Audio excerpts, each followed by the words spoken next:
Hello students, आज हम जीव विज्ञान बायोलॉजी क्लास 12 के दूसरे चैप्टर जिसका नाम है पुष्पी पौधों में लैंगिक जनन, sexual reproduction in flowering plants के अगले लेक्चर यानी कि लेक्चर 7 को देखेंगे। पिछले लेक्चर में हम इसी चैप्टर की पिछली टॉपिक जिसमें हम स्वपरागण के लिए क्या अनुकूलन होते हैं यानी कि कौन कौन से अनुकूली लक्षण पौधों में पाए जाते हैं जिनसे उनमें स्वपरागण होता है, आज के लेक्चर में हम ये देखेंगे कि पौधों में स्वपरागण से क्या लाभ और क्या हानियां होती हैं। लाभ की चर्चा करें तो सबसे पहले हम स्वपरागण के लाभ देखेंगे।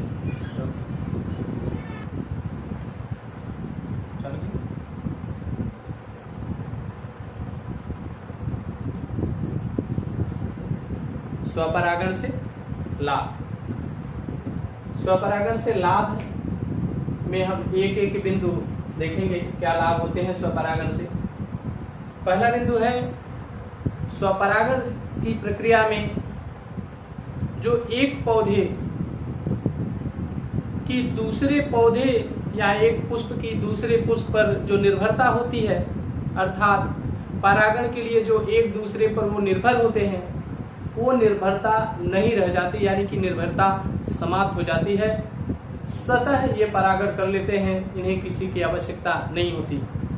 दूसरे बिंदु की चर्चा करें तो स्वपरागण से पौधों में रंग, सुगंध, मधु जो मकरंद के रूप में स्रावित होता है, इन सब के श्रावण की आवश्यकता नहीं होती, अर्थात इन पदार्थों को उत्पन्न नहीं करना पड़ता। तीसरे बिंदु की बात करें तो स्वपरागण में कम परागकण ही परागण में पूरी तरह से उपयोग हो जाते हैं, अर्थात जो बने हुए परागकण होते हैं उनसे ही आसानी से परागण हो जाता है। इसमें परागकण व्यर्थ नहीं होते क्योंकि ये उसी पुष्प से उसी पुष्प तक शीघ्र और जल्दी पहुंच जाते हैं। अगले बिंदु की बात करें तो कहते हैं इस प्रकार के परागण में जो पौधों का पैतृक गुण होता है, पैतृक लक्षण होते हैं, उनमें किसी भी प्रकार का परिवर्तन नहीं होता। परिवर्तन नहीं होगा तो पौधों की जो मूल जातियां हैं वो शुद्ध नस्ली बनी रहती हैं, पीढ़ी दर पीढ़ी इनकी वंशागति उसी रूप में होती रहती है। ये तो हो गए स्वपरागण से लाभ की बात। अब हम अगले बिंदु की तरफ चलते हैं जिसमें हम देखेंगे स्वपरागण पौधों के लिए किस प्रकार से हानिकारक होता है, इसकी चर्चा भी करेंगे।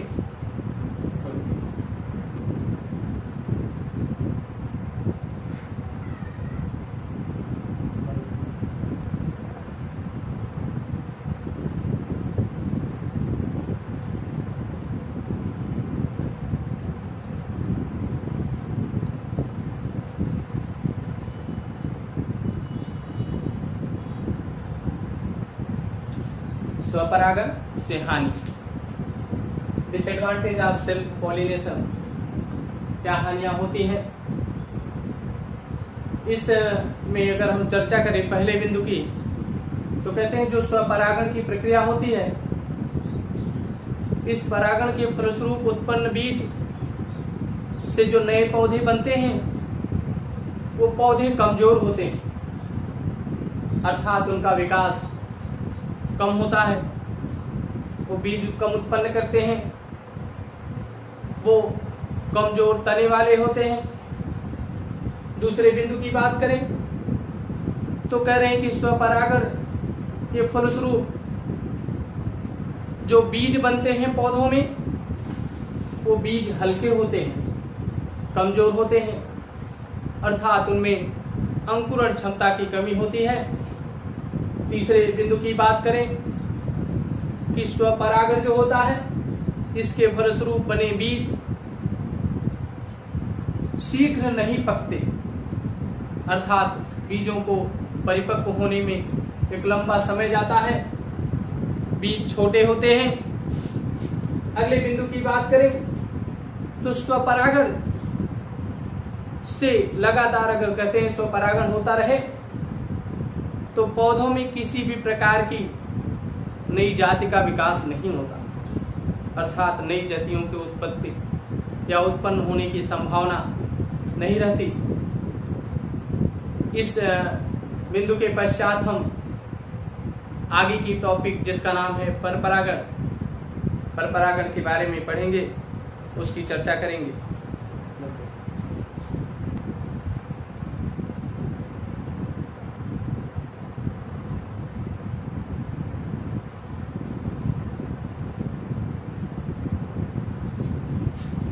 परपरागण, क्रॉस पॉलिनेशन। हम स्वपरागण में उसकी परिभाषा सबसे पहले देखें तो यहाँ पर भी हम परपरागण में हम सबसे पहले परिभाषा देखते हैं।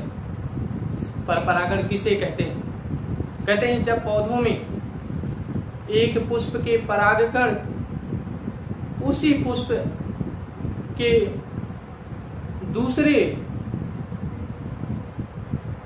उसी जाति के दूसरे पौधों के पुष्प के वर्तिकाग्र पर पहुंचते हैं, अर्थात आप इस तरह से कह सकते हैं जब किसी पौधे के पुष्प के परागकण उसी जाति के दूसरे पौधे के वर्तिकाग्र पर पहुंचते हैं तो इस प्रक्रिया को आप परपरागण कहते हैं।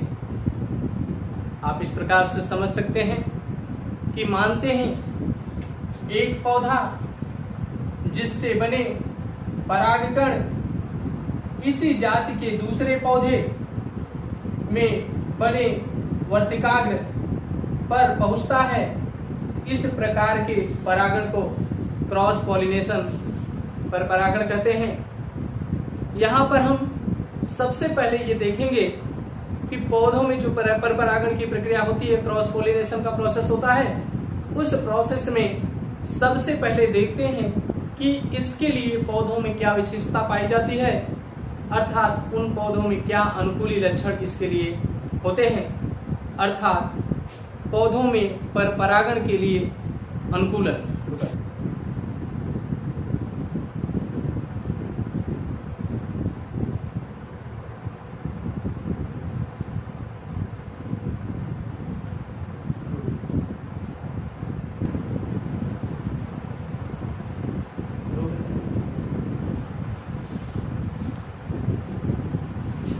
परपरागण के लिए क्या अनुकूलन पाए जाते हैं पौधों में, इसमें हम एक एक बिंदु की चर्चा करेंगे।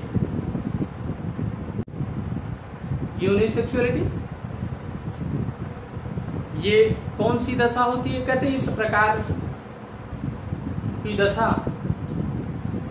में स्वपरागण के लिए पौधे एकलिंगी होते हैं, अर्थात आप कह सकते हैं स्वपरागण के लिए ही परपरागण के लिए ही पौधों में एक लिंगता यूनिसेक्सुअलिटी पाई जाती है।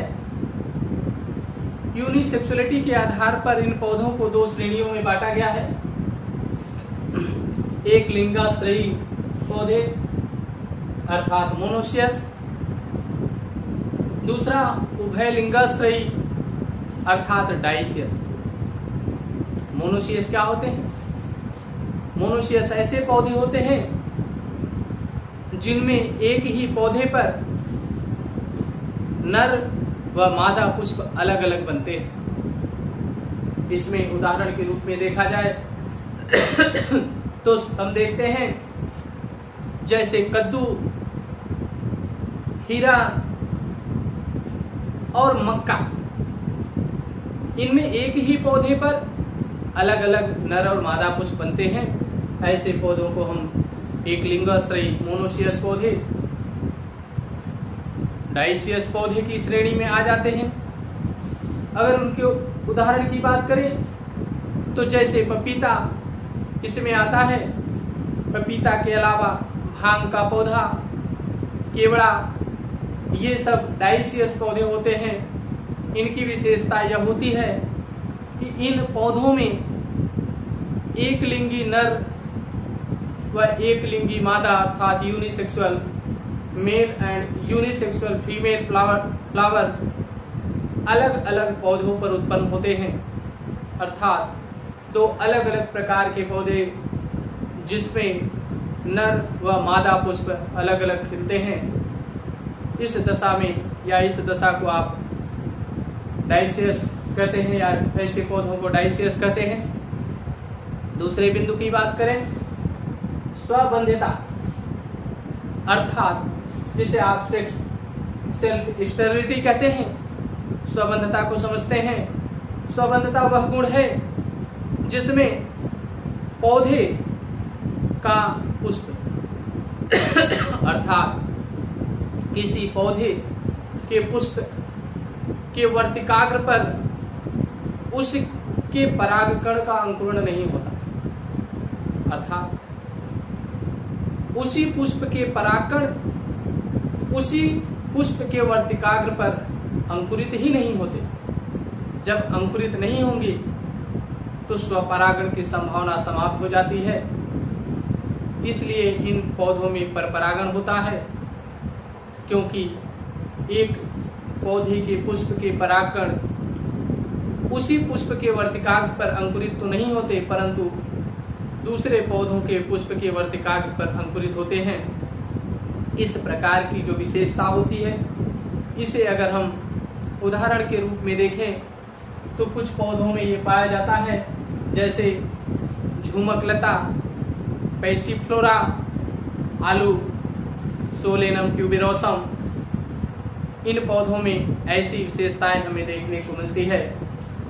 तीसरे बिंदु की बात करें, जिसे आप स्वदूषण सेल्फ पॉइजनिंग कहते हैं। सेल्फ पॉइजनिंग वह दशा होती है या ऐसा अनुकूलन होता है जिसमें अगर उसी पौधे के पुष्प के परागकण उसी पुष्प के वर्तिकाग्र पर गिरते हैं तो ऐसे पुष्प सूख जाते हैं, अर्थात उनमें स्वपरागण की क्षमता बिल्कुल नहीं होती। इसलिए इनमें परपरागण होता है, अर्थात एक पुष्प के परागकण दूसरे पौधों के वर्तिकाग्र पर अंकुरित होकर के उसे परागित करते हैं। अगले बिंदु की बात करें तो पृथक पक्वता या भिन्न काल पक्वता, जिसे आप डिकोगैमी भी कहते हैं। डिकोगैमी में क्या होता है, कहते इस दशा में या इस प्रकार के अनुकूलन में पौधों के जो पुष्प होते हैं उसमें नर और मादा जननांग, जिसे आप क्रमशः male reproductive organ, female reproductive organ, या आप कह सकते हैं एंड्रोशियम और गाइनोशियम, दोनों एक साथ परिपक्व नहीं होते। दोनों एक साथ परिपक्व नहीं होंगे तो इनमें स्वपरागण की संभावना समाप्त हो जाती है। अतः ये असमान समय पर परिपक्व होते हैं। इसी दशा को आप पृथक पक्वता या भिन्न काल पक्वता कहते हैं। इसके आधार पर पौधों में दो प्रकार की दशाएं होती हैं, जिसमें एक दशा होती है जिसे आप पूर्व पक्वता या पोर्टेंडस कंडीशन कहते हैं। दूसरी दशा होती है जिसे आप स्त्री पूर्व पक्वता या फिर आप प्रोटोजिनी कहते हैं। इन दशाओं में क्या होता है, कहते हैं प्रोटेंडस कंडीशन वह दशा होती है या पूर्व पक्वता वह दशा होती है जिसमें पुष्प में परागकण का विकास पहले हो जाता है, अर्थात पुंकेसर पहले विकसित हो जाते हैं, अर्थात स्टेमेन पहले विकसित हो जाते हैं। जबकि दूसरी दशा में अगर हम देखें प्रोटोजिनी में, तो ऐसी दशा में पहले पुष्प में स्त्री केसर विकसित हो जाता है, अर्थात उसमें मादा युग्मक विकसित हो जाते हैं। अगर प्रोटेंडस कंडीशन की बात करें तो ऐसी दशा हमको टेजिटस गेंदा में देखने को मिलती है। और दूसरी दशा की बात करें तो इस प्रकार की कंडीशन हमें रोजा अर्थात गुलाब के पौधे में देखने को मिल जाती है। अगले बिंदु की बात करें विषम रूपता हेट्रोमॉर्फिज्म क्या होता है इसके बारे में जानते हैं। कह रहे हैं कि यह ऐसी दशा होती है जिनमें पौधे दो रूपों में पाए जाते हैं। दो रूप मतलब अलग अलग भिन्न भिन्न प्रकार के पौधे इसमें होते हैं। कुछ पौधे द्विरूपता दर्शाते हैं, कुछ पौधे त्रिरूपता दर्शाते हैं, द्विरूपता दर्शाते हैं, विषम रूपता, जैसे आप हेट्रोमॉर्फिज्म कहते हैं। हेट्रोमॉर्फिज्म वह दशा है जिसमें पुष्प में जो परागकोश और वर्तिकाग्र होते हैं इनकी स्थिति अलग अलग देखी जाती है। इनकी स्थिति के आधार पर ही इनमें दो दशाएं हमें देखने को मिलती है। द्विरूपता जिन्हें आप डाइमॉर्फिक, दूसरा है त्रिरूपता जिसे आप ट्राइमॉर्फिक कहते हैं। द्विरूपता की जो दशा होती है इसका उदाहरण आपका प्रिमुला अर्थात प्रिमरोज का पौधा होता है, अर्थात यह दशा प्रिमरोज में देखने को मिलती है। जबकि दूसरी दशा की बात करें त्रिरूपता, तो इस प्रकार का पौधा हमें ऑक्सेलिस के पौधे में देखने को मिलता है। जो ऑक्सेलिस का पौधा होता है उसे आप सामान्य रूप से आप खट्टी बूटी भी कह सकते हैं या खट्टी बूटी कहते हैं। करें कि इस प्रकार की जो विषम रूपता होती है, इस विषम रूपता को दो श्रेणियों में बांटा जाता है। एक दशा जिसे आप कहते हैं विषम परागकोशता, जिसको आप हेट्रोएंथी, दूसरी दशा होती है विषम वर्तिकात्व जिसको आप हेट्रोस्टॉयली कहते हैं। हेट्रोएंथी क्या होता है? कहते हैं हेट्रोएंथी वह दशा है जब विभिन्न पुष्पों में पुंकेसर की लंबाई भिन्न भिन्न होती है तो उसे आप हेट्रोएंथी, परंतु जब पुष्प में वर्तिकाग्र की लंबाई अलग अलग होती है तो ऐसी दशा को आप हेट्रोस्टाइली कहते हैं। अगले बिंदु की बात करें, अनात्म परागणता अर्थात हेरकोगैमी। अनात्म परागणता हेरकोगैमी ये क्या दशा होती है? कहते इसमें स्वपरागण नहीं होता, इसके कुछ कारण होते हैं। कौन कौन से कारण होते हैं? कहते इसमें पहले कारण की बात करें तो देखा जाता है कि नर जन्नांग और मादा जन्नांग एक दूसरे से दूर स्थित होते हैं, जिसके कारण इनमें स्वपरागण नहीं हो पाता, केवल परपरागण ही होता है। इसके अलावा कुछ पुष्पों में देखते हैं पुंकेसर बाहर की ओर निकले होते हैं, जिससे उनके परागकण वर्तिकाग्र पर नहीं पहुंच पाते और स्वपरागण नहीं हो पाता, अतः इनमें परपरागण ही होता है। कुछ दशाओं में हम देखते हैं कि वर्तिकाग्र बाहर की ओर मुड़ी होती है, अर्थात परागकोश से परागकण वर्तिकाग्र तक नहीं पहुंच पाते, जिसके कारण इनमें स्वपरागण नहीं होने पाता, पर परागण ही होता है। ऐसी बहुत सारी दशाएं पुष्पों में देखने को मिलती है जो स्वपरागण के लिए अनुकूलित नहीं होती, अतः इनमें परपरागण ही संभव होता है। इसमें उदाहरण के रूप में हम देखें तो आर्किड का पौधा होता है। इसके अलावा ग्लोरियोसा, आयरिस, ये पौधे जो होते हैं ये अनात्म परागता को दर्शाते हैं। इस बिंदु के बाद हम आगे परागण की विधियों अर्थात परागण के विभिन्न साधनों का अध्ययन करते हैं। इस बिंदु के बारे में जो चर्चा है उसे हम अपने अगले लेक्चर में करेंगे। थैंक्स।